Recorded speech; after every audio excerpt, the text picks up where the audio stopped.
in addition to what the band is doing, we'll put up 8 or 16 audience mics, depending on the size of the venue. I mean, for Rush, we used 14 audience mics. In a bar, I'll use 4. In a place like Massey Hall, I'll use 6. Like a 2,000-seat hall, I'll use 6.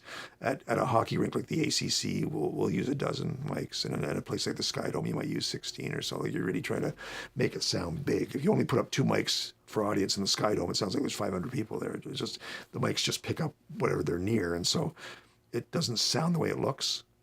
So every time you add a mic, it's almost like you're overdubbing another 1,000 people. It just gives you more depth and more options. So we'll have a couple of shotguns on stage, a couple of cardioids on stage. So the shotguns will pick up the individual claps, and the cardioids will give you the big wah. And then you maybe hang a couple from the ceiling to get the big arena sound, because that's a certain sound. Just omnis, or? Yeah, and they're already there. Like generally at any hockey rink, they've got 3 or 4 mics up there for hockey already. And so you just ask the house guy, hey, look, rather than us running 600 feet of cable up to the roof of the ACC, can we just tap off the hockey mics? And I went to Africa, to Nigeria, to do a show in '87, and I brought some fairly expensive condenser mics to use as audience mics, and not knowing much back then, and thinking I'll use the best mics I can use.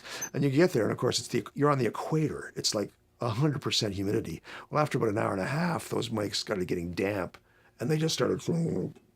I would have been better off bringing a bunch of 58s and putting them up, and have it work through the show, sounding 9 out of 10. Rather than having mics that sound 10 out of 10, but pack out halfway through the show and lose them, Yeah, so that's what I learned there, is that in humid climates, you don't use condenser mics for audience mics. Other shows, like, when we do the Junos, there's a guy just doing audience. There's like Mike Molyneux's there with a 48 input Yamaha console and 20 audience mics, and he's just doing the audience mics. He's there for 2 days hanging audience mics in the hockey rink. That much energy devoted to that. Yeah.